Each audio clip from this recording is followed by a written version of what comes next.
हाँ जी बेटा, गुड मॉर्निंग। बेटा, लास्ट क्लास में हमने टाइप्स ऑफ वर्किंग कैपिटल का टॉपिक कंप्लीट किया था। और आज की क्लास में हमने बेटा एक नया टॉपिक स्टार्ट करना है, estimation of working capital requirement, which is the most important topic from exam point of view. और आज से बेटा हमारा न्यूमेरिकल स्टार्ट हो जाएगा। अभी तक वर्किंग कैपिटल के अंदर हमने जितने भी कंसेप्ट किए हैं वो सारे थियोरिटिकल कंसेप्ट थे। तो आज से बेटा हमारे प्रैक्टिकल जो कंसेप्ट है वो स्टार्ट हो रहे हैं। तो चलिए स्टार्ट करते हैं आज की क्लास को। वर्किंग कैपिटल की बेटा जो रिक्वायरमेंट होती है उसको एस्टिमेट करने के लिए हमारे सिलेबस के अंदर जो मेथड्स इंट्रोड्यूस किए गए हैं वो बेटा 5 मेथड्स हैं। सबसे पहला मेथड है percentage of sales method. Second method बेटा regression analysis. Third one is operating cycle method. Fourth is cash forecasting method. And the fifth is balance sheet method, projected balance sheet. अब बेटा आपको यहाँ पर एक बात ध्यान रखनी है, एग्जाम पॉइंट ऑफ व्यू से जो सबसे इम्पोर्टेंट मेथड है जिसके ऊपर जनरली पेपर में क्वेश्चन आता है वो है ऑपरेटिंग साइकिल मेथड।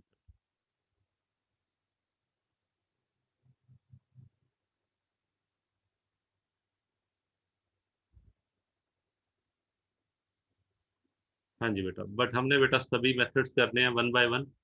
तो आज की क्लास में हम कोशिश करेंगे फर्स्ट और सेकंड मेथड्स को कवर करने की।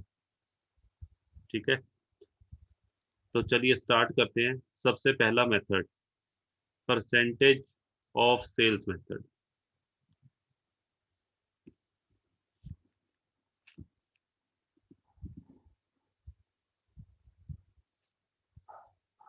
हाँ जी बेटा सुनिए, ये बेटा जो मेथड है ये इज एक अजम्पशन के ऊपर बेस्ड है। Percentage of sales method, this method is based on the assumption that the sales and working capital are directly related। हाँ जी बेटा, सेल्स और वर्किंग कैपिटल में डायरेक्ट रिलेशन, ऐसा इस मेथड का मानना है।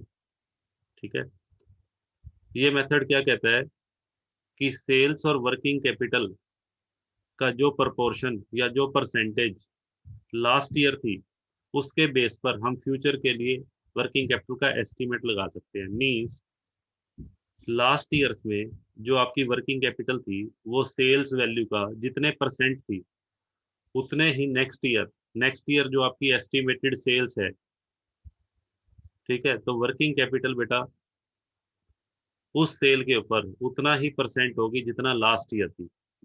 देखिए क्या कहता है, past percentages are used for estimating the working capital requirement for future period. अब यहाँ पे जो मैंने लिखा पास्ट परसेंटेज, वो बेटा पास्ट परसेंटेज किस चीज की लेनी है? पास्ट परसेंटेज बेटा लेनी है वर्किंग कैपिटल की परसेंटेज ऑन सेल्स। ठीक है, जैसे फॉर एग्जांपल अगर मैं ये कहूँ कि 2020 में, हाँ जी बेटा 2020 में वर्किंग कैपिटल का अमाउंट 5 लाख और सेल्स बेटा सपोज करो थी, सेल्स बेटा मैं ले रहा हूँ 50 लाख की। सेल्स 50 लाख की थी और वर्किंग कैपिटल की रिक्वायरमेंट 5 लाख है। ठीक है, तो जरा ये देखिए कि वर्किंग कैपिटल सेल्स का बेटा कितने परसेंट है। वर्किंग कैपिटल की जो परसेंटेज कैलकुलेट करेंगे तो वो है 10% ऑन सेल्स।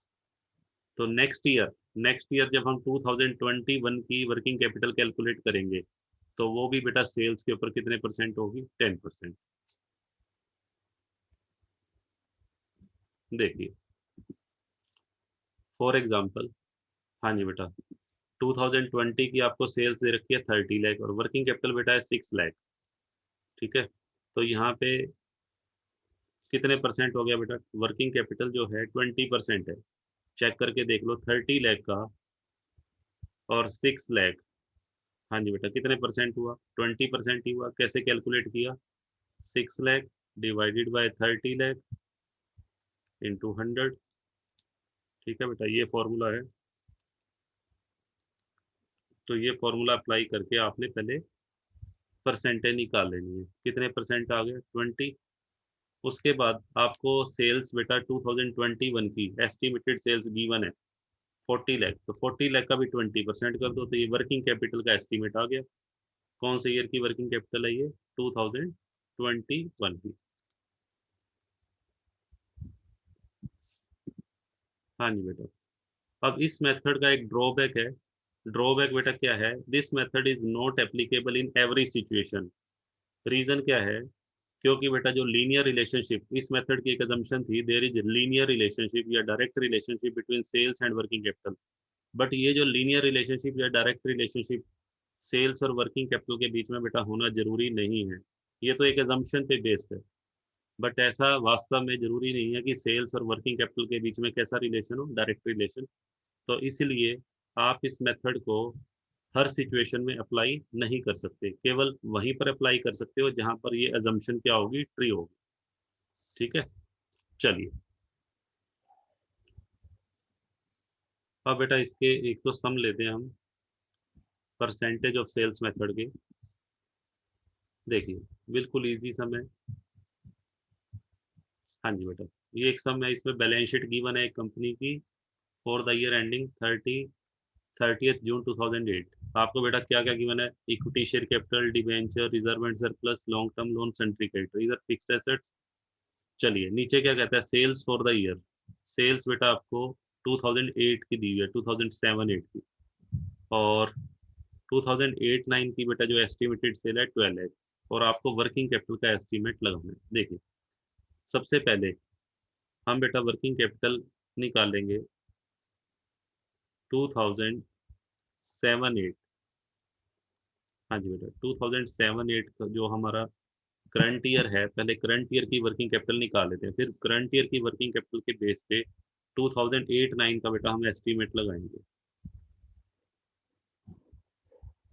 ठीक है, चलिए पहले 2007-8 से स्टार्ट करते हैं। ऊपर बेटा मैं हेडिंग डाल देता हूँ, इधर पार्टिकुलर्स लिख लेते हैं, और यहाँ पर estimation of working capital requirement. तो सबसे पहले बेटा हम ले लेते हैं करंट एसेट्स। सबसे पहले हम करंट एसेट्स दिखा लेते हैं। करंट एसेट्स बेटा हमारे पास कौन कौन सी हैं, देखिए। एक तो बेटा है इन्वेंट्री, स्टॉक। एक हमारे डेटर्स। एक cash and bank balance. Stock 1 lakh, sundry debtor 70,000 and cash and bank balance 10,000। तो टोटल आ गया 180। 180 is the total of current assets. इसको हम ए से रिप्रेजेंट कर देते हैं। अब आते हैं बेटा करंट लायबिलिटी।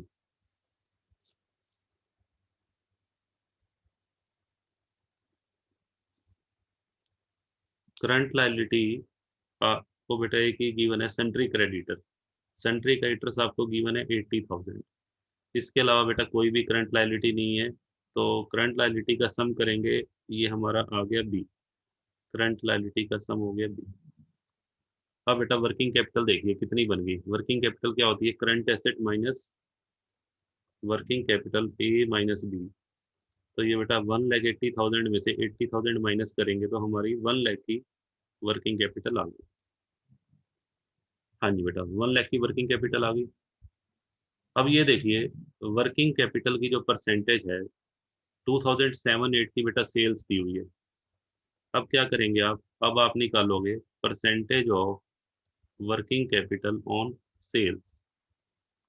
वर्किंग कैपिटल की बेटा सेल्स पे परसेंटेज निकालते हैं, उसका फॉर्मूला क्या होगा? वर्किंग कैपिटल का अमाउंट हमारा 1 लाख है, और सेल्स बेटा 10 लाख की है, इंटू 100, तो ये आ गई 10%। वर्किंग कैपिटल की सेल्स पे बेटा 10%। अब इस परसेंटेज के बेस पर आपने 2008-9 का एस्टीमेट लगाना है। तो 2008-9 का बेटा वर्किंग कैपिटल एस्टीमेट क्या होगा? देखो, सेल्स हमारी है 12 लाख की। 12 लाख की अगर हमारी सेल है, तो 12 लाख का बेटा 10%, 12 लाख का 10% कर दीजिए, 1,20,000। हाँ जी बेटा, जो हमारी 12 लाख रुपए सेल है, वर्किंग कैपिटल इसका कितने परसेंट हो जाएगी? जितनी लास्ट ईयर इसकी परसेंटेज थी, लास्ट ईयर 10% थी, तो लास्ट ईयर वाली सेम परसेंटेज अप्लाई कर दो, 120। तो ये हमारा वैसे तो आंसर आ गया, बट इसके अलावा आपसे ये भी पूछ सकता है कि करंट एसेट्स और करंट लायबिलिटीज ये भी कैलकुलेट करके दिखाओ 8-9 के लिए। हाँ जी बेटा, 8-9 के लिए आपको सारी चीजें कैलकुलेट करके दिखानी है।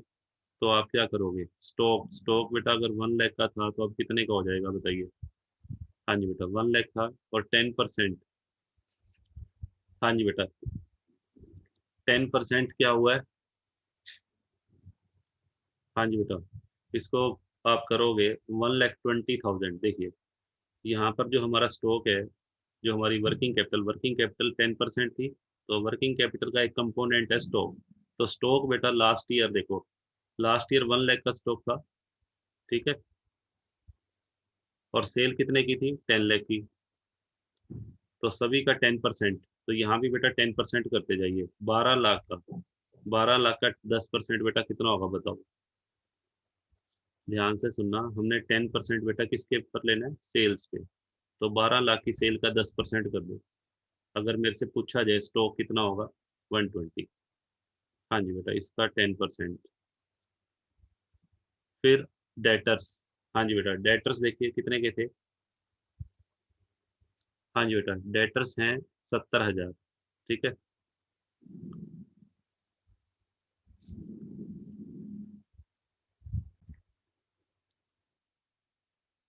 हाँ जी बेटा, यहाँ पर एक कॉलम हम बना लेते हैं अपनी सुविधा के लिए। यहाँ percentage on sales, working capital के बेटा जितने भी कंपोनेंट्स थे सभी की हम परसेंटेज निकाल लेते हैं। जैसे ये देखिए, ये 1 लाख स्टॉक है, तो ये बेटा सेल्स, लास्ट ईयर सेल थी 10 लाख, उसका कितने परसेंट हो गया? 10%।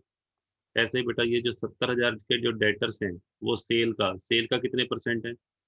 हाँ जी बेटा, 70,000, ये 7% हो गया। हाँ जी बेटा, ये 10,000 का कैश था, ये 10 लाख का बेटा कितने परसेंट हो गया? 1%, ठीक है। इसी तरीके से बेटा जो टोटल ऑफ करंट एसेट्स हैं, ये होगी 18%। यहाँ पे सन्ड्री का 80,000, 80,000 बेटा 10 लाख का कितने परसेंट हो गया? 8%। और यहाँ पे बेटा जो हमारी वर्किंग कैपिटल आई थी, ये हमारा 8%। और वर्किंग कैपिटल बेटा हमारी थी 1 लाख, 10 लाख का 10%।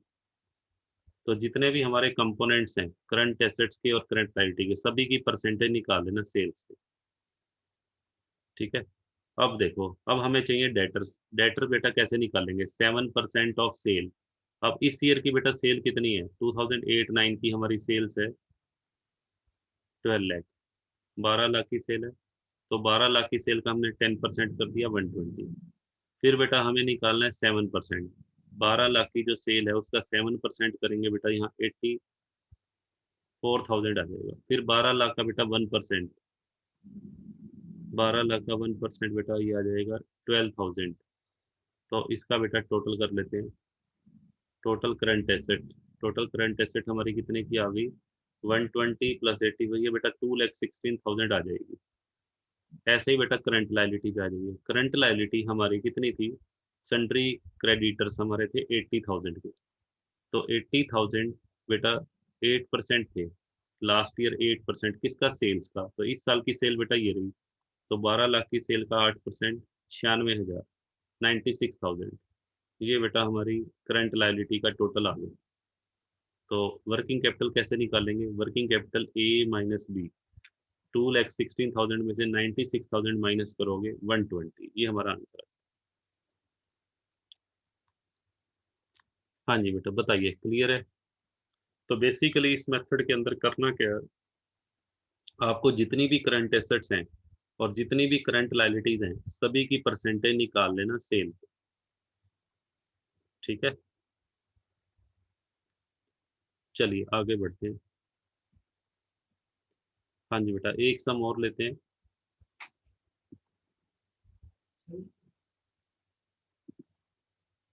हाँ जी बेटा, देखिए,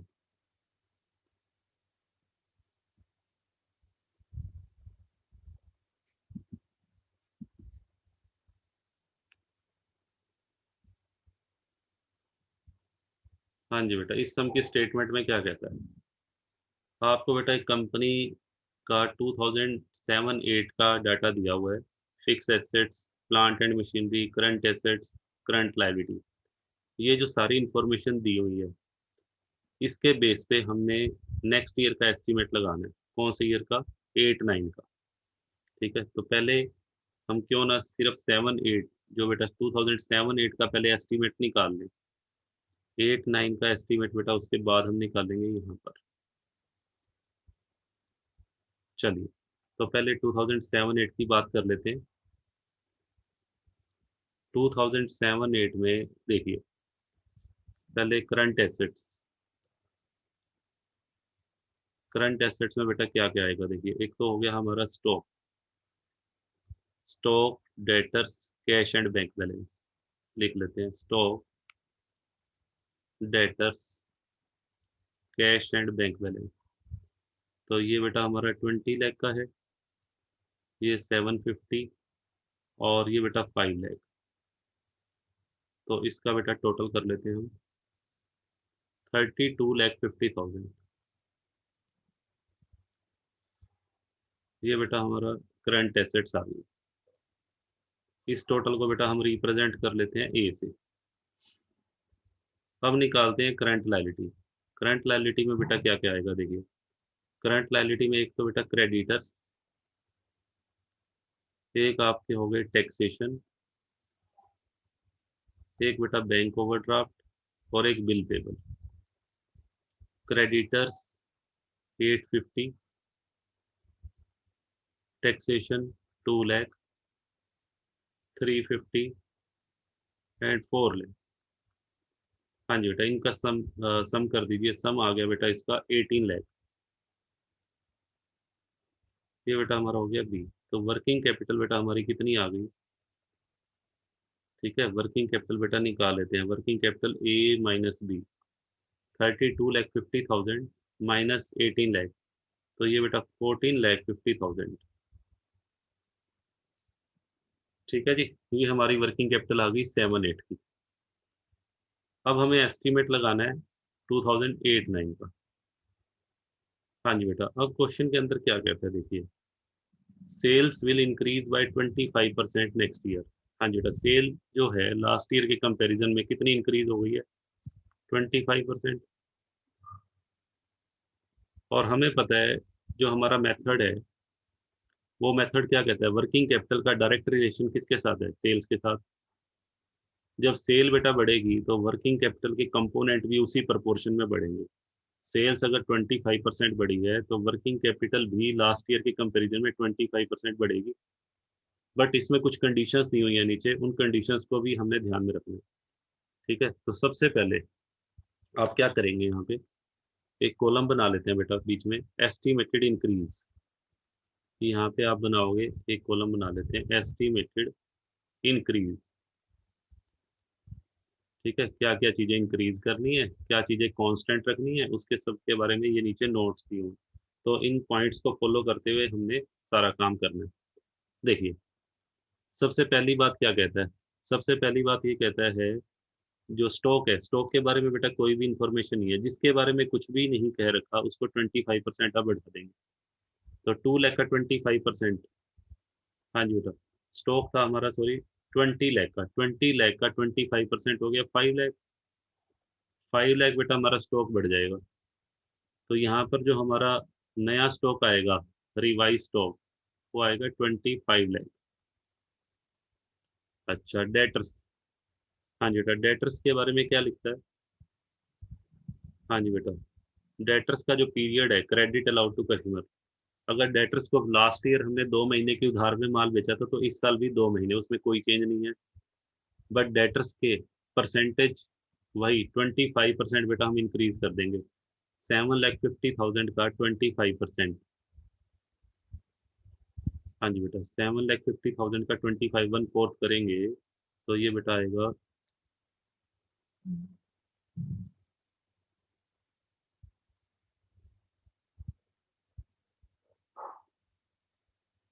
1,87,500। तो ये बेटा ऐड करके आ जाएगा 9,37,500। ये फिगर आ जाएगी। ठीक है, अब आ जाओ बेटा cash and bank balance. Cash and bank balance के बारे में बेटा क्लियर लिखा हुआ है, नो इंक्रीज। कहता है कैश एंड बैंक बैलेंस में कोई इंक्रीज नहीं करना, तो यहाँ बेटा नील, यहाँ 5 लाख लिख दो।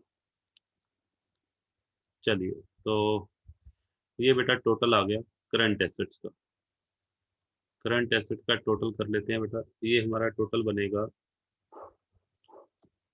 हाँ जी बेटा, इनका टोटल आएगा 39,37,500। ये बेटा हमारा करंट एसेट्स का टोटल आ गया। अब आ जाइए करंट लायबिलिटीज पे। Current liability creditors. क्रेडिटर्स के बारे में बेटा क्या लिखता है? Credit allowed by the creditor. Creditors ने जो हमें टाइम पीरियड दिया है, वो जितना लास्ट ईयर था उतना एज इट इज रखना है, और बिल पेबल वो भी एज इट इज रखना है। ठीक है, तो क्रेडिटर्स को बस आप क्या करेंगे, सिर्फ परसेंटेज 25% बेटा आपके इंक्रीज हो जाएंगे। 8,50,000 का 25%, यानी कि 1/4, 2,12,500।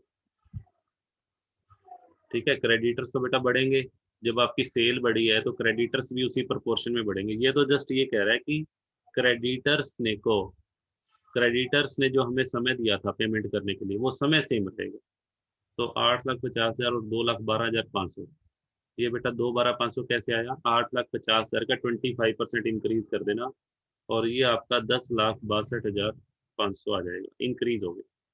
उसके बाद टैक्सेशन। टैक्सेशन के बारे में क्लियर लिखा हुआ है, there will be no increase in the liability for tax.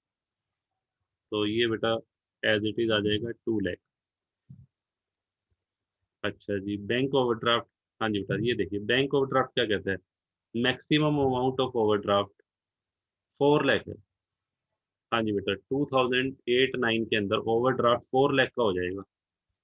अब ये देखिए, लास्ट ईयर आपने बैंक से कितने का लोन लिया हुआ था? ओवरड्राफ्ट क्या होता है? शॉर्ट टर्म लोन 3,50,000 का। अब कहता है कि ये 4 लाख हो जाएगा, मीन्स इंक्रीज कितने का हुआ? 350 से 4 लाख हो गया। हाँ जी बेटा, पहले 350 था, और 350 से अब कितना हो गया? 4 लाख। तो कितने का इंक्रीज हुआ? 50,000। यहाँ 50,000 लिखेंगे, और यहाँ बेटा 4 लाख। अब आ जाइए बिल्स पेबल। बिल्स पेबल में कुछ नहीं करना, बिल्स पेबल बेटा वही 25%। 4 लाख का 25%, 1 लाख। तो ये बेटा हमारा आ जाएगा 5 लाख। ठीक है, स्टॉक 25% बढ़ जाएगा, डेटर्स 25 बढ़ जाएंगे, कैश एंड बैंक बैलेंस में कोई चेंज नहीं हुआ, क्रेडिटर्स 25% बढ़ जाएंगे, टैक्सेशन में कोई चेंज नहीं होगा। बैंक और ड्राफ्ट आपको दिया हुआ है 4 लाख, उससे कंपैरिजन कर लेना, तो 50,000 ये इंक्रीज हो गया। अब बेटा टोटल कर दो इसका भी। ये हो गया टोटल ऑफ करंट लायबिलिटी। इसका टोटल बेटा आ रहा है, 1 मिनट जी मैं देख लूँ इसको। ये बेटा 21,62,500। हाँ जी, तो अब बेटा वर्किंग कैपिटल निकाल लीजिए। वर्किंग कैपिटल जो है वो कितनी बनेगी? वर्किंग कैपिटल बेटा A-B।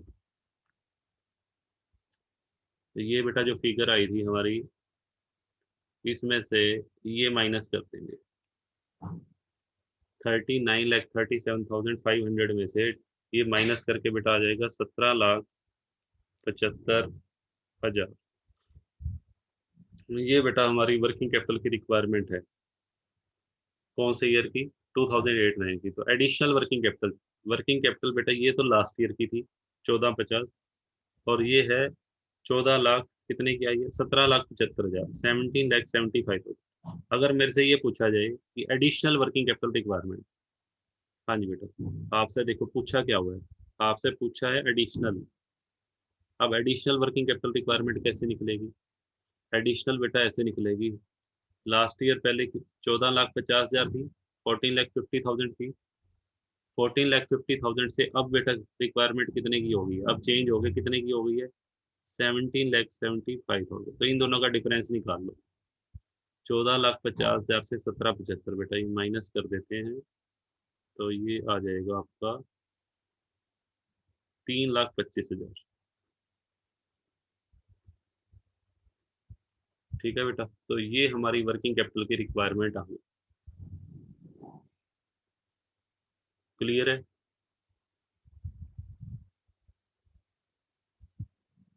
हाँ जी बेटा, तो ये हमारा बेटा फर्स्ट मेथड था। तो आज की क्लास को बेटा हम यही ओवर करते हैं। कल हम नेक्स्ट मेथड करेंगे, regression analysis and operating cycle method. तो आज की क्लास को बेटा यहीं ओवर कर देते हैं। Bye bye.